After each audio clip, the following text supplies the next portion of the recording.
이번 책은 그 블레이즈 파스칼의 팡세입니다.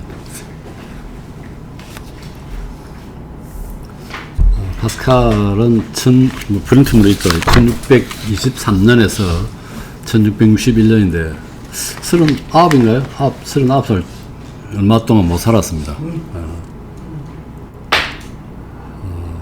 지난번에 했던데 밀턴은 이 사람 전에 태어났지만 늦게까지 아웃리버 했죠. 이 사람보다 1674년 적어놓은 이유는 이제 그 사람의 그 나이 차이라든지 생몰 연대를 확인하라고 했는데, 이 사람 파스칼은 진짜 천재입니다. 모든 한 곳에만 진짜 몰두했으면 엄청난 업적을 이뤘을 텐데, 수학자이면서 물리학자, 뭐 과학자죠. 과학자, 철학자, 통계학자, 신학자.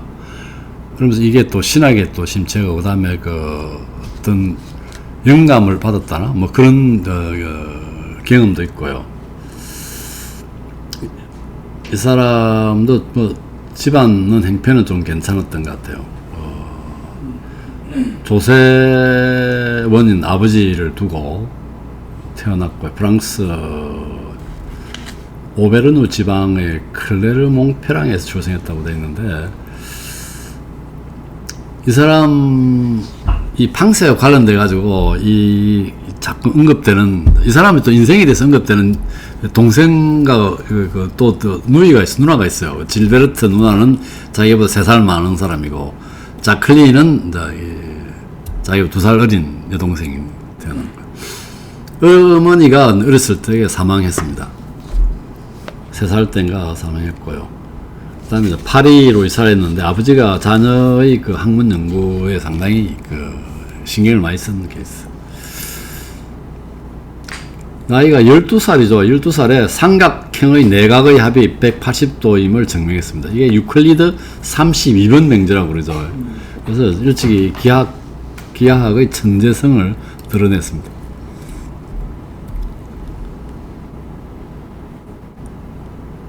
시청연금의 미지불에 항의하는 민중시위에 참가했다가 지방으로 피신하게 되고, 그 다음에 이 동생 이름이 나오죠. 자클린이 그 르슈리의 추기행, 이 사람이 이제 수석 장관을 하고 있었는데, 이 사람 앞에서 이제 공연을 했나 봐요. 뭐 연극 공연을 했는데, 그 자클린이 그 아버지의 사면을 얻어냅니다. 아버지가 아마 그때 이게 아마 관계대가 조금 문제가 있었던 것 같아요. 그래서 다시 리슐리에가 아버지를 세금 징수 책임자로 임명합니다.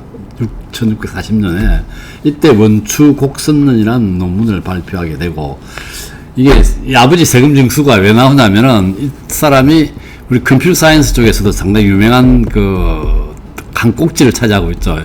세계 최초의 기계식 전자계산기를 발명했다. 그래서 1642년에서 45년 이렇게 되어 있는데, 그거는 원인이란다. 목적은 아버지의 세금 징수를 도와주기 위해서 기계식 계산기를 발명했는데, 이게 그렇게 많이 팔리지는 않았어요. 생산 단가가 조금 세고, 그래서 몇십 대 안 팔렸다고 그러죠. 어쨌든 컴퓨터 사이언스에서의 컴퓨터 역사를 설명할 때는 이걸 언급합니다. 그 다음에 뭐 얼음에서 넘어져서 두 젊은이한테 치료를 받았는데, 뭐 조금 감화를 받아서 기독교적인 삶을 시작했다는 그랬고, 그 다음에 진공의 존재를, 데카르트는 이게 진공의 존재를 인정하지 않았는데 진공의 존재를 연구했고, 토리첼리 실험이라 하여 진공의 존재를 보였습니다.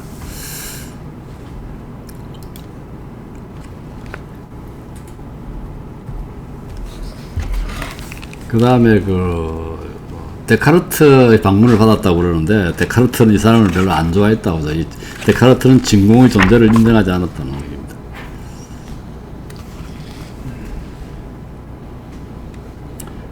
그다음 생황주 사건이라고 있는데, 파스칼과 그의 친구들이 이제 생황주라고 불리는 넷 카프친해의 수도사인 자크 포로통의 신학적 환상을 공격했다고 그러죠. 그리고 그 다음에 이제 또 나옵니다. 이 포르 로야알 수도원이 있는데, 여기 이제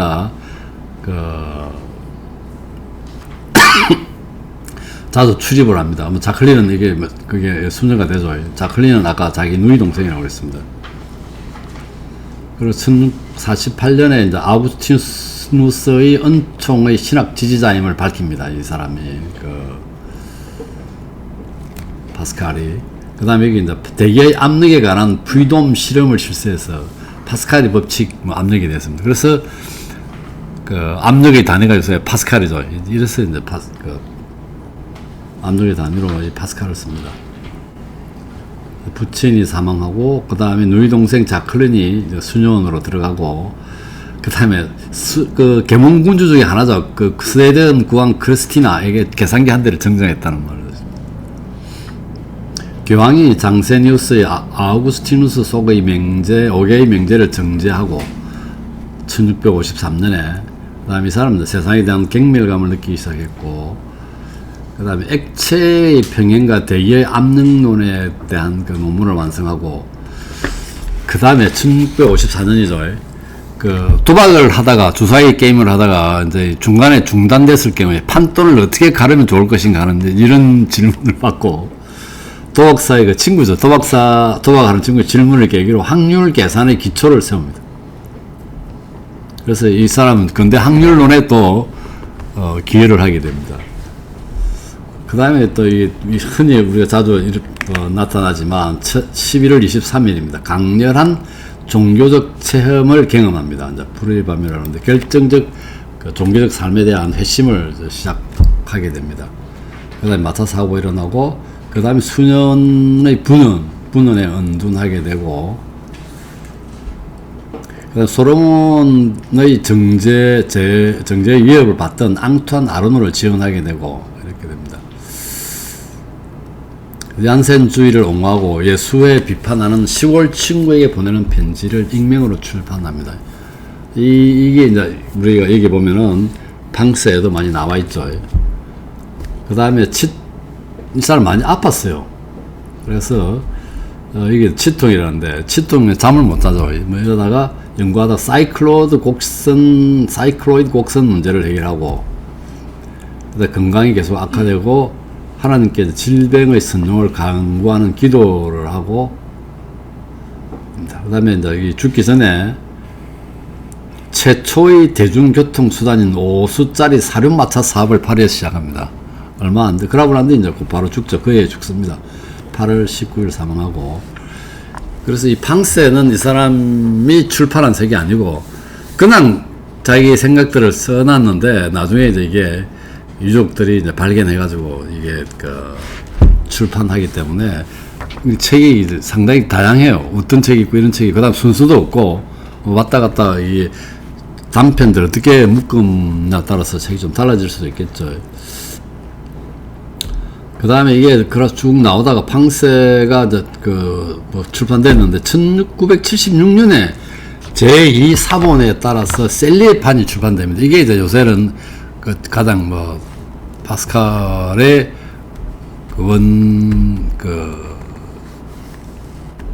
원고에 가깝다고 얘기를 하죠. 우리 책이 아마 이걸 기준으로 번역됐을 겁니다.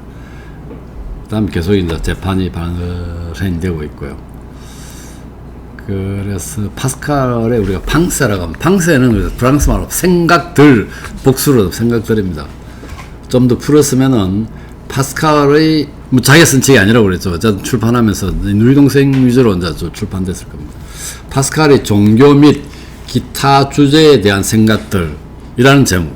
우리 그냥 방세하면 생각들이죠. 그래서 미안성 유고집입니다. 그래서 이 사람이 철학이라든지 신학을 가장 잘 설명하는 것은 인간은 생각하는 갈대다. 갈대라고 하는 굉장히 연약하잖아. 이렇게 진짜 물 한 방울로 죽을 수 있는 그런 인간인데 생각은 굉장히 위대하다는 얘기죠. 그래서 생각하는 갈대라.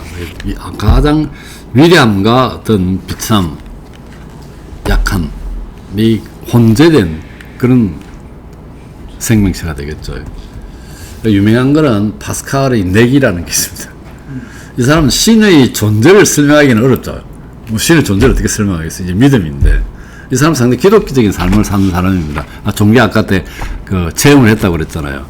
근데 이 사람은 신의 존재에 대한 믿음 내기가 아니고 믿음에 대한, 그럼 우리 신을 있다 없다라고 했을 경우에 믿는다 안 믿는다는 얘기죠. 그럼 신을 믿음으로써 더 이득이 생긴다는 걸 내기를 합니다. 예를 들어서 신이 있다라고 가정했을 때 신이 있다고 믿었으면 무한 도움을 받겠죠. 이익이잖아. 그 신이 있는데도 불구하고 없다고 믿었으면 이게 낭패잖아요. 뭐 지옥으로 떨어지든지 하겠지만, 신이 없다고 했을 때 자기 신을 믿었으면 자기의 유한한 에너지와 경제를 이것만 낭비했다는 거죠. 신이 없는데 안 믿었으면 그뿐이고. 그럼 결국은 따지고 보면은 신이 있다고 믿는 게 유리하다는 거지. 유익하다는 거죠. 그래서 신이 있다고 믿는 게 좋다라고 얘기하는 겁니다.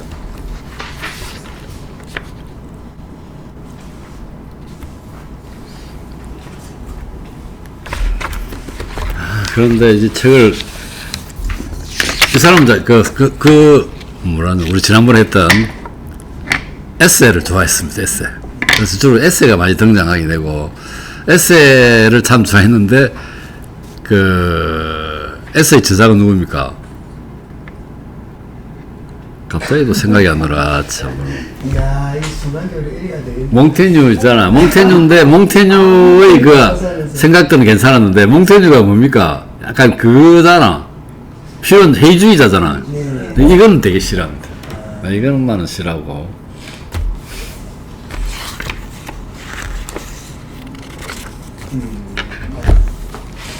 자, 그래서 한번 보면은 6페이지죠. 6페이지. 1658년 6월의 목차묶음.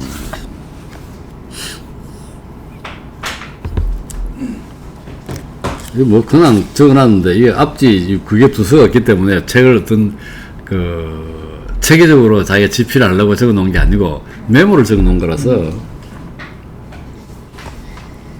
그냥 읽어보면 그냥 느끼는 대로 느끼고, 그냥 이해 안 되면 이해 안 되려도 넘어가야 되지 않을까, 뭐 그런 얘기.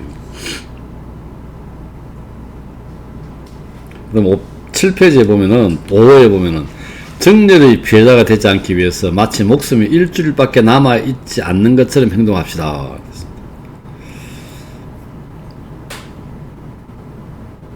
이건 또 뭐야, 뭐 시간을 좀 아껴 쓰라는 얘기인지 아니면은 정렬은 막 맘대로 순간적으로 뭐 이렇게 할 수도 있는 거잖아. 그런 걸 뭐 막는 건지 시간을 좀 아껴 쓰라는 표현 같은데, 6이 좀 재밌는 겁니다. 기독교가 진리라고 믿으면서 오해하고 있는 것보다는 오해하고 있다가 기독교가 진리로 밝혀지는 것이 훨씬 더 두려울 것 같다.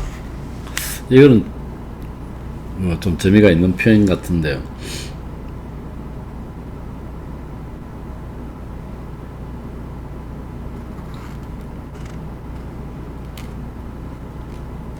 종교에 대한 약간 공포는 아니겠지만 어떤 두려움 이런 걸 나타낼 수 있는 것 같기도 해요.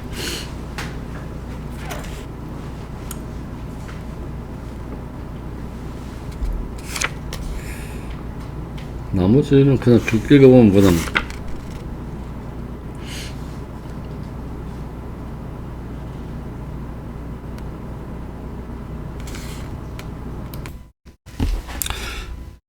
페이지 보면 13에 보면은 당신은 신께서 숨어 계신다는 점에 대해서 불평하지 말고 그분이 그렇게 여러분 자신의 모습을 나타내셨다는 점에 대해서 감사하게 생각하십시오. 그래 놓고 신을 알기에 합당치 못한 오만하고 지혜로운 채 하는 자들에게는 그분이 자신의 모습을 드러내지 않으셨다는 점에 대해서도 감사하게 생각하십시오.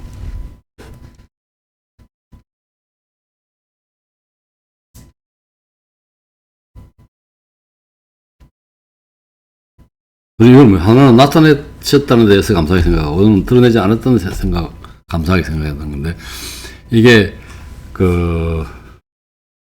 보통 사람들한테는 신의 모습이 느껴지는가 보죠. 근데, 이 오만하고 지혜로운 채한 사람들은 잘난 체하니까 시지 나타나서 따끔하게 뭐라 안 하고 그냥 넘어간다는 점에서도 감사하게 생각하는 그런 표현 같은 생각이 드는데, 그 다음에 뭐 두 종류의 사람들 해놓고 밑에 겸손한 마음을 가지고 낮아짐을 사랑하는 사람들, 그 다음에 충분히 진리를 알 수 있을 정도의 지적 능력을 가진 사람들, 뭐 이런 사람들이 어떤 기준으로 어떤 마음을 갖고 이런 식으로 표현했는가, 뭐 이렇게 표현했어요.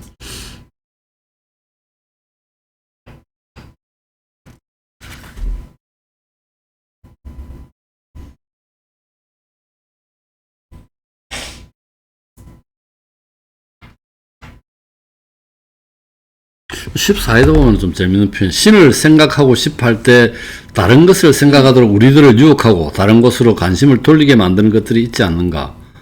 그 모든 것들은 악한 것들이며 우리들이 태어날 때부터 우리들 속에 있었던 것들이다. 이유는 일반적 인간의 심리에 대한 뭐 좀 비판적 태도 이런 거 아닐까요? 아니면 우리 마음속에 있는 것들이 보편적으로는 그렇다는 걸 이야기하든지.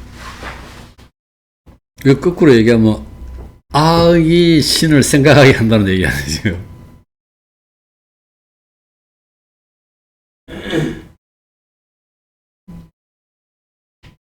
악한 것들이 있을 때 우리 신을 생각하게 한다는 얘기지. 그럼 우리 왜 하나님은 악을 만들었을까요? 그러면은 이 파티 여기서 그 부분 하나의 이 논리를 내라면 답이 될 수 있는데, 물론 아우구스티누스는 악이 원래 있는 게 아니고 선이 부족한 게 악이라고 했던데,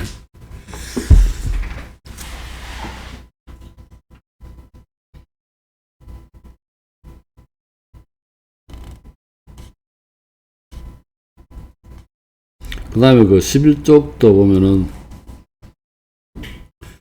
나에게 애정을 쏟는 것은 부당한 일이다. 그래놓고 제일 마지막 줄에 보면은 그리고 나에게 애정을 쏟아서는 안 된다고 경고해 주어야 한다. 왜냐하면 그들은 그들 자신의 인생을 살아야만 하며 신을 찾거나 또는 신을 기쁘게 하는 일에 관심을 쏟아야만 되기 때문이다.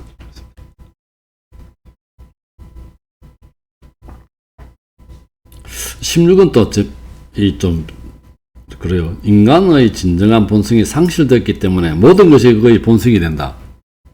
이게 무슨 말일까요? 인간의 진정한 본성이 상실되었기 때문에 모든 것이 그의 본성이 된다. 마찬가지로 진정한 선이 상실되었기 때문에 모든 것이 그의 진정한 선이 된다. 이 사람 심리 상태를 생각하지 않으면 이게 무슨 말인가 잘 못 알아듣겠는데 딴 설명이 없기 때문에 항상 자기중심적인 사고를 한다. 그런 얘기인가? 인간이 갖고 있는 태도가. 그 본성이 상실되었고 진정한 선이 상실되었다. 본성은 신에 가까워야 되는데 인간의 이기심이나 인간의 보편적인 삶이 이런 걸 망각한다. 신? 그래서 망각하고 있을 때에 그것이 자기 스스로는 선이라고 착각한다. 그리고 행한다. 뭐 그런 거 아닐까요?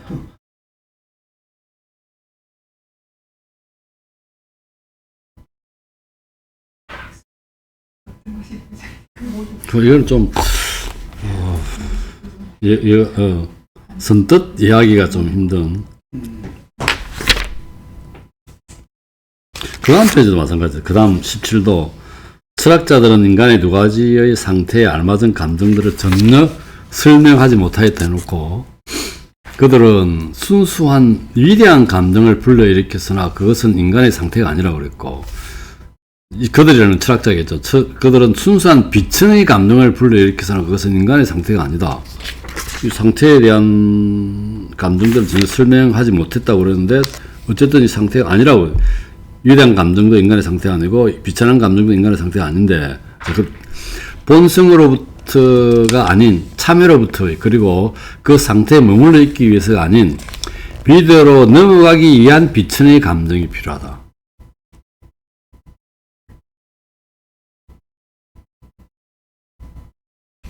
그러니까 비천의 감정의 위대로 넘어가기 위한 비천의 감정이 필요하다는 얘기고, 그 다음에 마찬가지로 공로로부터가 아닌 은혜로부터, 그리고 비천을 거친 후에 위대한 감정이 필요하다. 그냥 위대한 감정이 필요한 게 아니라 비천을 거친 후에 위대한 감정이 필요하다.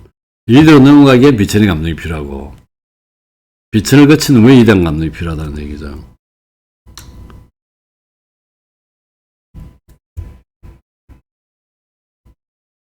공로로부터가 아니고, 공로도 자기 자신이잖아. 근데 은혜로부터는 뭐 신이잖아, 주체가. 은혜는 신으로부터 받는 거니까. 이 사람은 확실히 이제 기독교적인 그런 사고가 많이 드러나고 있습니다. 그 다음 18도 재밌는 표현 같아요. 만일에 인간이 신을 위해서 창조되지 않았다면 왜 그는 신 안에서만 행복할 수 있는 것일까? 만일에 인간이 신을 위해서 창조되었다면 왜 그는 그렇게도 신을 거역하는 것일까?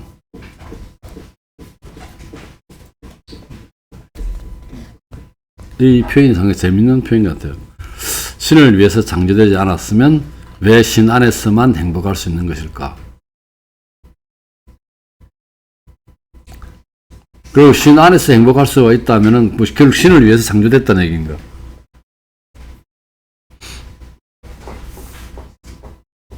신을 위해서야. 신에 의해서 창조됐다는 거야. 그 표현을 신을 위해서 창조됐다.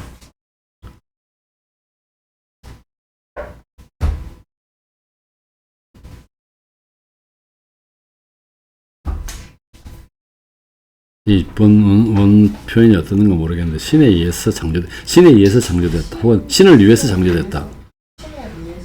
신에 의해서 신을 위해서 창조됐다면 왜 그는 신 안에서만 행복할 수 있는 것일까? 창조되지 않았다면, 그렇죠. 그리고 결국 신에 의해서 창조되었다면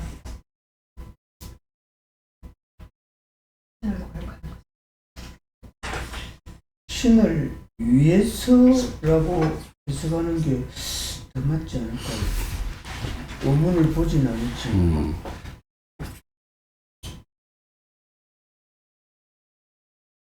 그걸 누가 창조했단 말이야? 신을 위해서. 신을 위해서면 신이 창조했잖아. 그러니까 신에 의해서 신을 위해서 창조했겠죠. 자기가 자기를 위해서 인간이 생각할 때에 신이 신을 위해서 인간을 만들었다.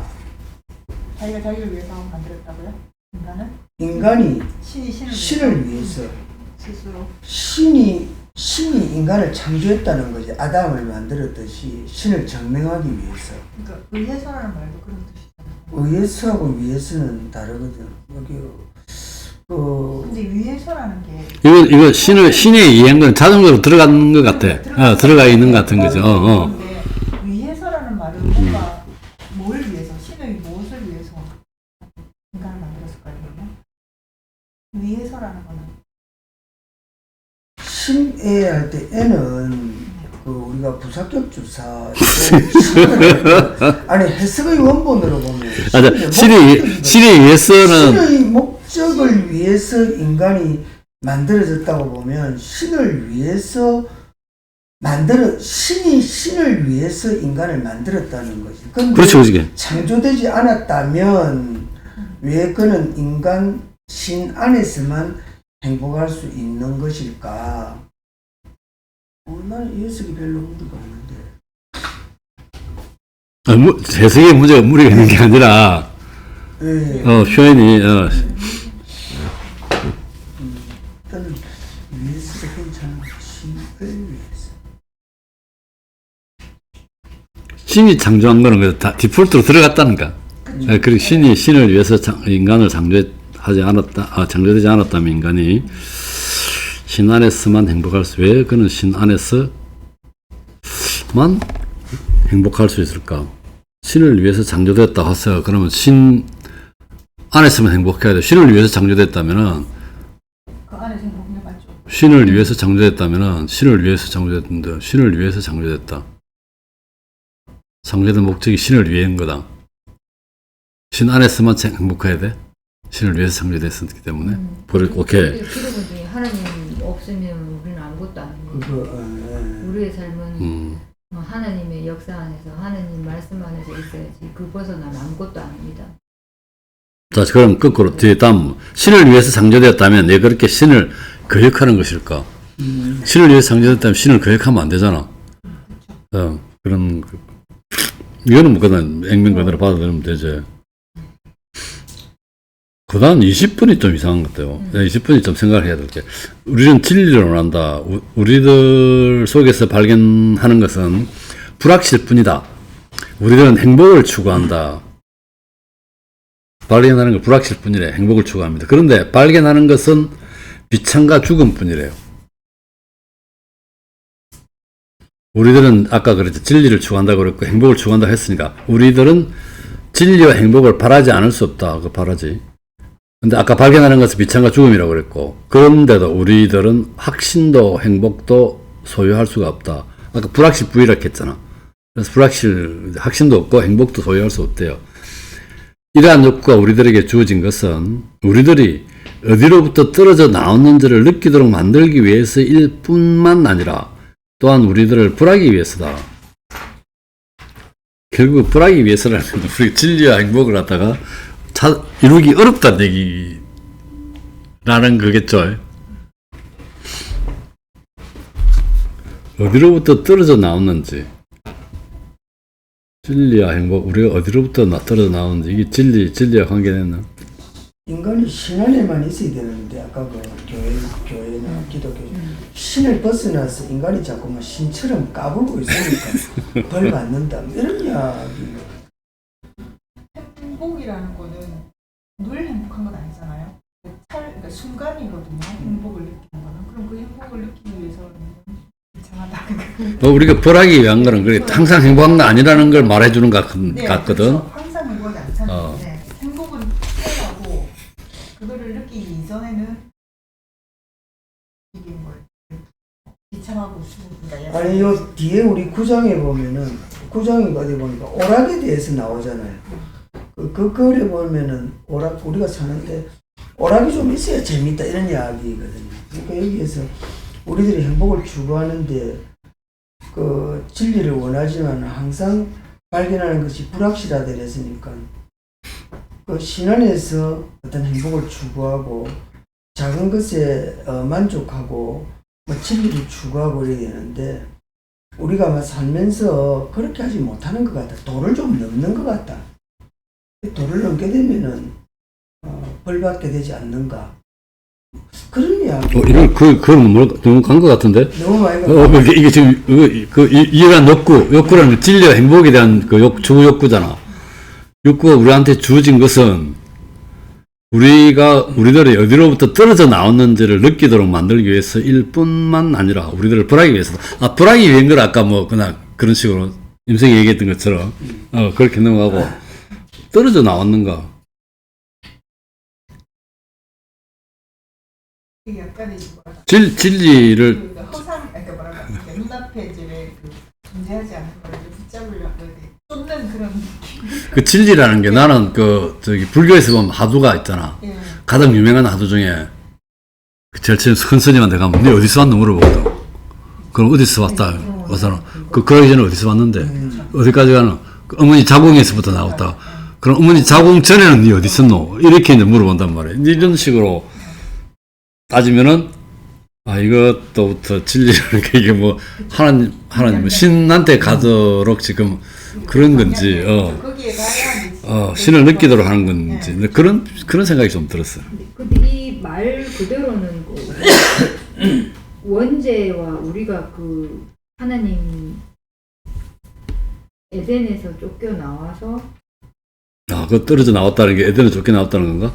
그렇게 해서 우리들 자체가 원죄를 가지고 우리 삶 자체가 어떤 죄 속에서 우리들을 벌하기 위해서 살아가는 원죄를 말하는 또 이게 또 포함할 수도 있어요.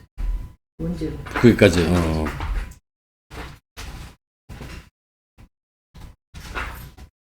임정 교수님 말씀하신 이 자체로는 우리 원죄를 얘기할 때 이래 말하고 그 자체로.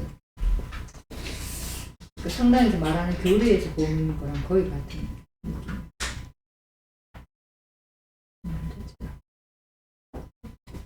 자, 21번 봅시다. 종교의 증거들 해서 윤리, 교리, 기적, 예언, 표징 이거만 보라고. 22번 보면은 솔로몬과 요업은 인간의 비참을 가장 잘 알았고 가장 잘 이야기했다. 하나는 가장 행복했던 사람이었고 다른 하나는 가장 불행했던 사람이었다. 경험을 통하여 한 사람은 쾌락이 허무함을 알았고, 자 아까 이제 우리 이명주 선생이 얘기했던 오락이라 했는데 이 오락이 이렇게 이 방 안에서 있을 수만 없어서 오락을 가져갔는데 오락도 허무하다는 거죠. 그 얘기도 연결되는 것 같은데 한 사람은 쾌락이 허무함을 알았고 다른 한 사람은 불행이 현실임을 알았다. 그러니까 늘 불행한데 찾아가는 거죠. 그러니까 이게 늘 일상인데. 그 쾌락이 허무하다는 거예요. 쾌락을 쫓아가는데 쾌락이 없으면 재미없잖아 또. 그걸 쫓았지만 그것도 허무하다는 거고. 허무하죠. 그 다음에 불행이 현실임을 알았다. 지극히 현실적인 판단 같은 생각이 드는데 그래서 인생이라는 것이 누가 행복한 게 아니라는 것이. 디폴트가 불행.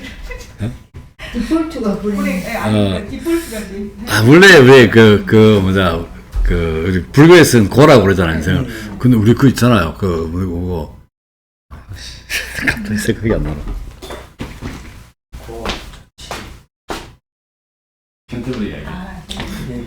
캔터버리 이야기에 보면 로마 있었잖아. 아들이 낙마 사고로 해가지고 죽고 그랬을 때 아버지가 아들한테 하는 말 중에 하나가 인생은 원래 고다. 그래서 빨리 죽는 게 나쁜 거 아니라 명예로울 때 명예롭게 죽는 게 좋은 거다. 뭐 그런 얘기 나오거든. 거기다 보면 인생이 고라는 말이 나와 거기서도. 그리고 불교의 교리 이야기하는 인생이 고라는 게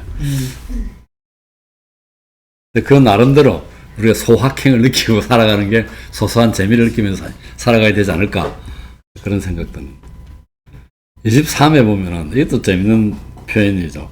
종교에 대한 인식으로부터 나를 가장 멀어지게 만드는 것처럼 보였던 이 모든 모순들은 나를 가장 빨리 참 종교에 이르도록 인도해 주었다. 이게 진짜 현실적으로 우리가 느끼는 그런 부분들이죠.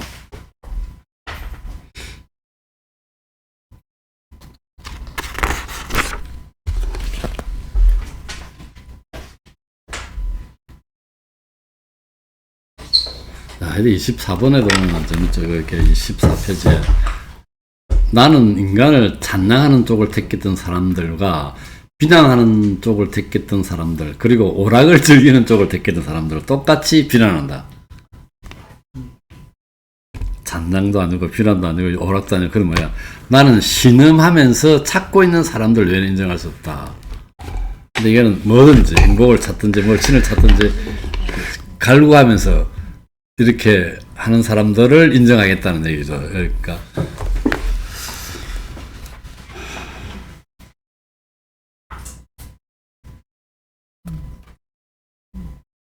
그 다음에 25도 보면 또 재밌는 거네. 이 사람이 싫어한다는 게 해주자 싫어한다 했잖아. 독단주의도 그런 것 같았어요.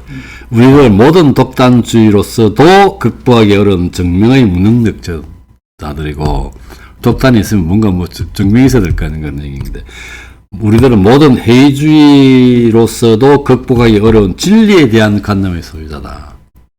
해이주의로서도 극복하기 어려운 진리에 대한 해이주의의 판단 누구 판단 정지라고 그랬잖아요. 근데 이게 이제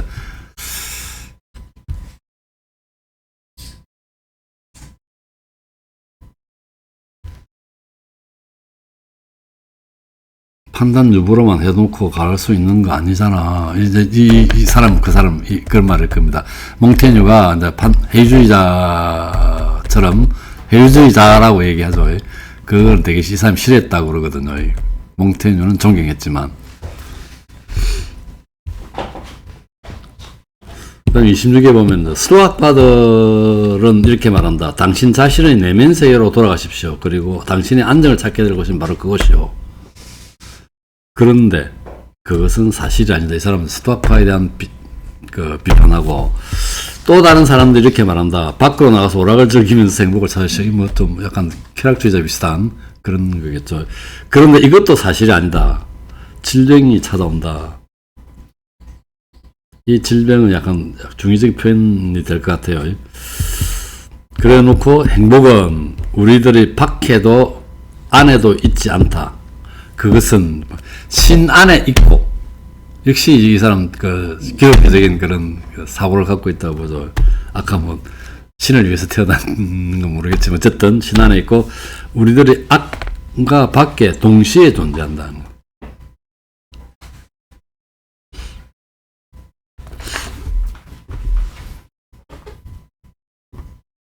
28에 보면은 영혼 불멸에 관하여 논하지 않았던 철학자들의 오류. 이것도 보면 밑에 재밌는 편입니다. 그 각주에 보면 15에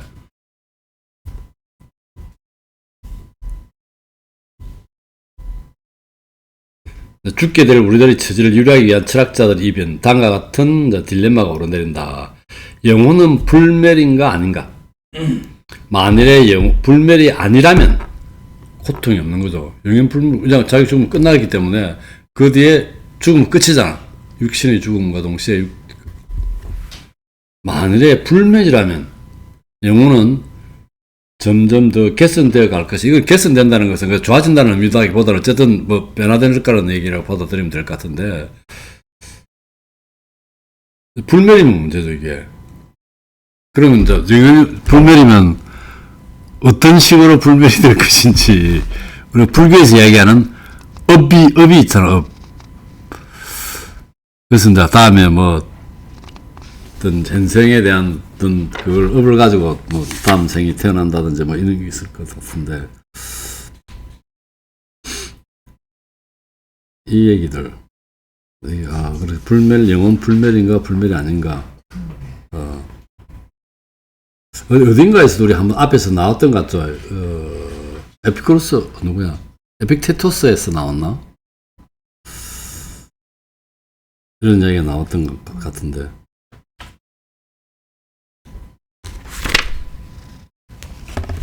자, 오늘 진짜 뭐 많이 못하겠는 거 알겠다. 자, 하는 데까지 해보자. 자, 29. 반면 못할 것 같은데. 이제 하는 데까지. 지금 순서가 빨리 갈까? 근데 책 안 읽어봤잖아. 자, 한 번밖에 안 읽어봤을까, 이거?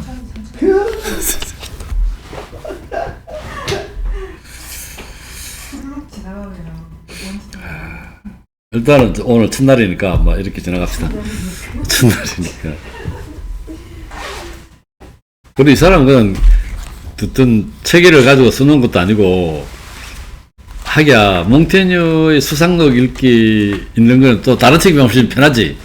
우리가 데카르트 책 읽는 것보다는. 이 사람 책은 몽테뉴 수상록보다는 더 어렵던, 이 체계가 안 잡혔기 때문에. 몽테뉴 제목이 딱 있고 뭐 주제가 있잖아. 이거는 그냥 두서 없이 자기 생각이 들어온 거라서. 그게 달았다가 좋은 말만 적었다. 그렇게. 맞아요. 그냥 순간순간 메모하는 거. 그래서 앞뒤가 없기 때문에 이전과 이유가 없기 때문에 이것만 가지고 이해를 하려면 읽기가 더 좋지 않나? 좀 그래서 그것만 생각하려고요. 그러니까 전후가 없어서 그래 딱 그거. 그 이해되면 이해되는 거, 안 되면 넘어가. 네, 그렇죠. 그냥 있는 그대로 그냥 느껴지는 대로만. 29에 보면은 정념과 이성의 내적 투쟁이 평화를 원하는 사람들을 두 개의 분파로 갈라놓았다. 한편의 사람들은 정념을 버리고 신과 같이 되기를 원했고, 이 이성이 통제했다는 얘기죠. 정념을 통제 안 된다고 그랬잖아. 스피노자도 그랬고. 자, 다른 편의 사람들은 이 극단적이다. 이성을 버리고 짐승처럼 정념대로, 감정대로 살았다는 얘기죠. 원했다.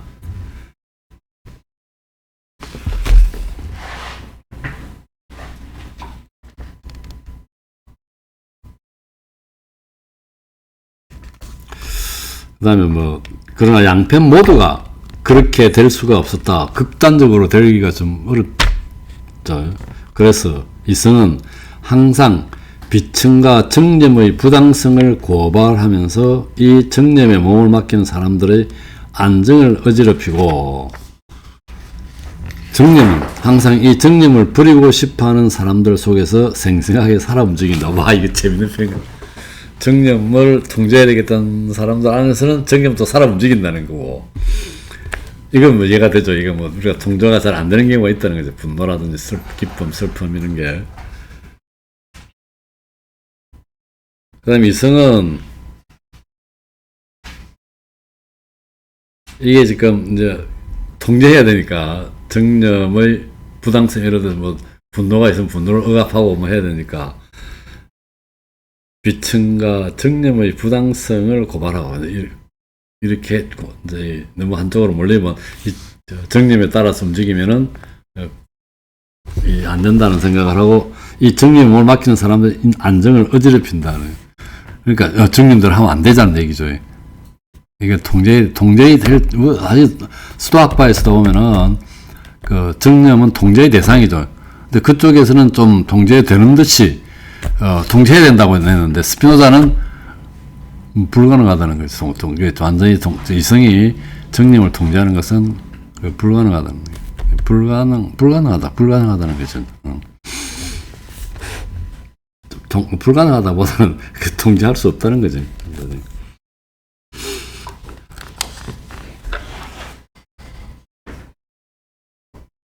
그런 이성과 정념의 상태를 잘 설명하고 있는 것 같아. 아까 뭐 이성은 항상 비천이라고 했으면은 이 정념에 휘둘리는 그런 상태가 비천한 것 같은 생각이 드는데, 그 다음에 30분에 보면은 인간이 위대한 겁니다. 우리들의 인격이 모욕을 당하거나 존경받지 못하는 것을 참을 수 없어 할 만큼 인간의 인격에 대한 어떤 위대한 관념을 소유하고 있다.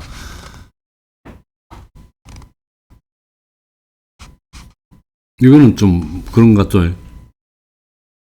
그런 거 있잖아. 모욕 당하기 싫어하잖아. 존경받고 싶잖아. 존경받지 못하는 것도 좀, 그렇지. 그냥 뭐, 관계 없는 사람 같은 모르겠는데, 자기 자식들한테, 자기 학생들한테 존경받고 싶지. 그런 거. 그러므로 인간의 모든 행복은 이 존경 속에 존재한다. 이런 표현.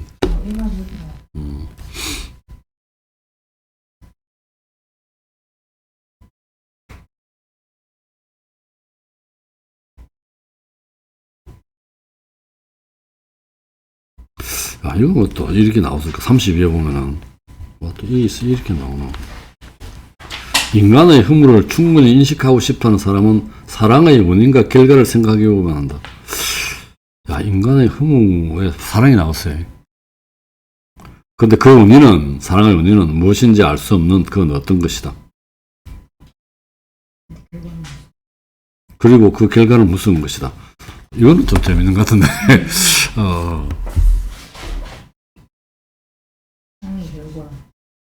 야, 이 무엇인지 알 수 없는 그 어떤 것. 이것도 말도 되긴 된다.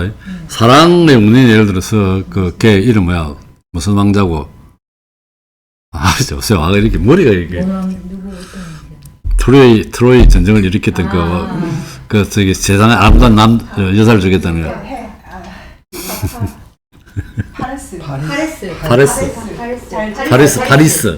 파리스가 헬레나한테 반했다는 거는 그런 이유 없는 거죠. 그냥 반한 거예요. 아름답기 때문에 그냥 반한 거죠. 그 결과는 무슨 거야? 전쟁을 일어났으니까. 이런 것 같다. 그래서 나는 이 사소한 이것이 전 지구와 왕들과 군대를 그리고 전 세계를 뒤흔든다. 이렇게 했을 때 나는 딱 먼저 떠오르는 게 파리스가 헬레나를 훔친 게 그거 아닌가 하는 생각이 들어요. 그래서 클레오파트라의 코가 조금만 낮았더라면 그런 표현이 또 이거 여기서 나오네. 여기서 나오네 이 말이. 우리 이름을 많이 쓰잖아. 클레오파트라가 원래 이제 그 당시 근친혼을 하니까 그 프톨레마이오스 왕가의 그 동생하고 결혼했을 거야 처음에. 그랬다가 그 다음에 이제 시저하고 결혼했다가 그 다음에 안토니우스하고 또 결혼하게 되죠.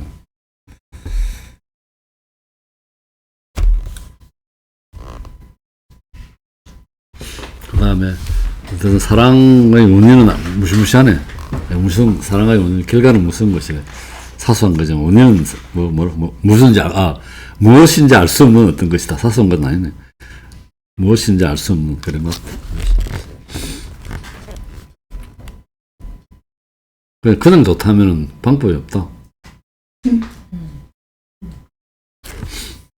요새 젊은 아들 보면 뭐 귀엽다 하면 끝이라 하던데.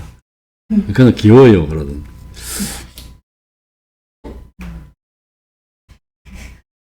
아니, 요즘 귀엽다는 게 많이 나오잖아요. 그 아나운서 그죠? 배현지? 배제 남자 그 SBS에 스포츠 많이 하는 배제 아, 누군지 알겠다. 그 덩치 큰 어. 그 사람이 14살 연하랑 결혼했거든요. 어. 아나운서. 네, 근데 그 14살 어린 그 여자애가 프로포즈를 했어요. 근데 배성재. 배성재. 음. 네, 근데 그 배성재 아나운서가 보고 하는 말이 그 와이프 결혼한 지 얼마 안 됐거든요. 귀엽잖아요. 그거 희한하다. 자기 엄마하고 응. 사이가 차이 11살 음. 11살 차이고 자기랑 남편이랑 차이가 14살인 거예요. 근데 엄마랑 자기가 25살 차이 나. 네, 그렇죠. 근데 엄마랑 배성재 둘이 서 있는데 장보러 서 있는데 그 크기가 부부라 해도 믿겠더라고요. 근데 하는 말이 자기 배성재 아나운서 그 걔도 아나운서거든요. 여자도. 근데 귀엽잖아요 하면서 그러더라고요. 그러니까 모토프 쓰인 거지 뭐. 여자애가 배성재 여자애 남자 보고. 프로포즈했어요. 그러니까 그러면 요즘 귀엽다라고 표현하는 순간 모든 게 끝난다래요. 네. 여자가 남자 보고 귀엽다 하면은 네. 그건 끝이라던데. 얼마나 사랑스러워. 그렇다대. 이게 사랑의 그 어. 마지막 단계. 그냥 우리는 그냥 귀엽다는 귀엽는데. 허용되는 모든 게 다 그렇지. 허용되는 그런 맞아. 단계라는 그 거죠. 큰 안 되겠다. 그리고 또 왜 여자가 한국 남자한테 귀엽다면 걔 갖고 싶어 이런 표현인데 된대. 아, 그게 다 그냥 간 거래 그냥. 모든 게 다 그렇구나. 무장 해제돼요. 귀엽다는 표현하는 순간.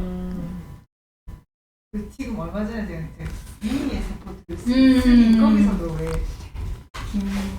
김재원 걔 남자애가 10살 차이거든. 실제로 10살 차이인데. 진짜? 아니, 실제로 10살 차이인데 솔로. 김고은이 35이고 25이거든요. 근데 오, 잘 어울리던데. 거기서도 그 대사에 거기서 그런 게 나와요. 누나. 누나 뭐 그런 귀엽다가 그러니까 이쁘잖아요. 뭐 이렇게 이쁘잖아요 얘기를 하는데 그 이쁘다는 말 안에 이제 귀엽다는 그런 나도 좀 그래 살았으면 10살 귀여웠어. 왜 하십니까? 아니 이 연세에 뭐 귀엽다는 여자가 나타나면 아니, 잘하고. 아니, 옛날에도 옛날에도 지금 생각해보니까 평생 살면서 별로 그런 건 없었어. 근데 나는 이런 식의 귀엽다는 표현이 아니고 그냥 내보고 귀엽다는 표현 하는 애들 있어. 옛날에 학생들도 내보고 교수님 귀여워요. 근데 그때 이런 표현 아니었지. 안 그런 했겠지. 이야기는 저도 들어봤는데 요새 그런 귀엽다는 게 그러니까 네. 그냥 귀엽다는 표현. 맞아요. 저는 얼마 전에 어디 갔더니 아이고 이 엉덩이 좀 이러는데 어머야. 동갑인데 갑장인데 뭐 조심스러워서 진짜 귀여웠던 것 같다. 선생님 제 알잖아요. 내가 이번에 나오신 말을 갔다 왔는데 여자 15명이 내 혼자 아 그래 갔거든. 그 갔다 오셨고. 그래 그 멤버 중에 한 명이 재밌어. 33. 33. 우리들의 비참을 이루어주는 유일한 것은 오락이다. 아까 이제 이승희 얘기한 오락이다. 이래서 이제 오락하러 가는 거다. 그렇지만 이것은 우리들의 비참 중에서도 가장 큰 비참이래. 네. 비참을 이루어주는 거지만. 왜냐하면 바로 이것이 우리들로 하여금 주로 우리 자신을 생각하지 못하도록 방해하여 모르는 가운데 죽어가도록 만들기 때문이다. 오락이 근본적인 해결책은 아니라는 얘기고, 만약에 이것이 없다면 우리는 근태를 느끼게 될 것이고, 이 근태는 우리들로 하여금 거기로부터 빠져나올 수 있는 보다 확고한 방법을 찾도록 부추기게 될 것이다. 그러나 오락은 우리들을 즐겁게 해주면서도 우리들로 하여금 무의식 중에 죽음에 이르도록 만든다. 이게 이제 아까 이야기 했었잖아. 이게 지금 오락을 하게 되면은 오락을 안 하게 되면은 근태를 느끼게 될, 근태가 느껴지면은 빠져나올 수 있는 확고한 방법을 찾도록 부추기게 될 것인데, 오락하면 이게 못하게 하니까 죽음에 이른다는 이런 뜻입니다. 적당한 오락은 괜찮을 것 같은데, 이 오락으로서 해결할 수 있는 문제는 아니라는 얘기입니다. 죽음에 이른데. 그 다음에, 이건 35에 보면 재밌는 표현. 예수 그리스도가 없이는 인간은 악뜻과 비참 속에 머물러 있을 수밖에 없다. 예수 그리스도 함께 있을 때는 인간은 악뜻과 비참으로부터 벗어난다. 우리의 모든 뜻과 모든 행복이 그분 안에 있다. 그분을 떠나서는 악덕과 비참, 오류와 어둠, 죽음과 절망이 있을 뿐이다.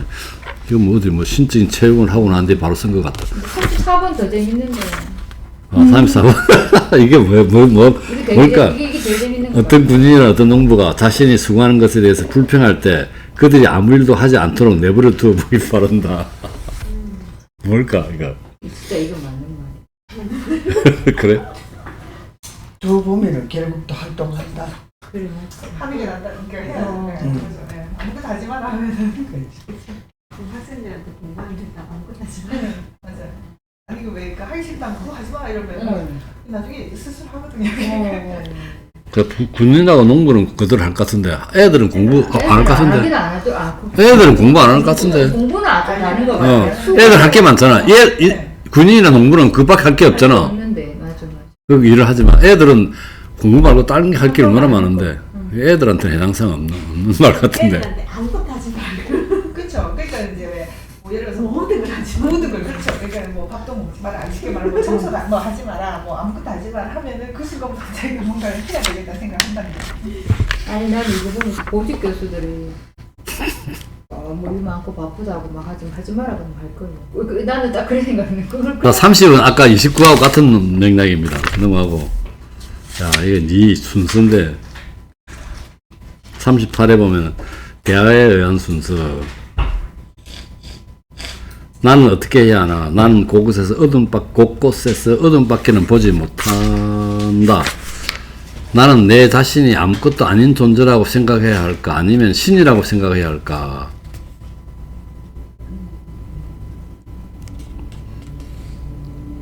만물은 변한다. 그리고 연속된다. 당신은 오해하고 있다. 있다. 이게 만물은 변한다고 얘기했던 그리스 철학자가 뭡니까? 헤라클레이토스인가? 이 만물의 근원을 불이라고 듣고 유명한 말이 있죠. 같은 강물에 발 2번 담글 수 없다. 뭐 그런 표현인 거라.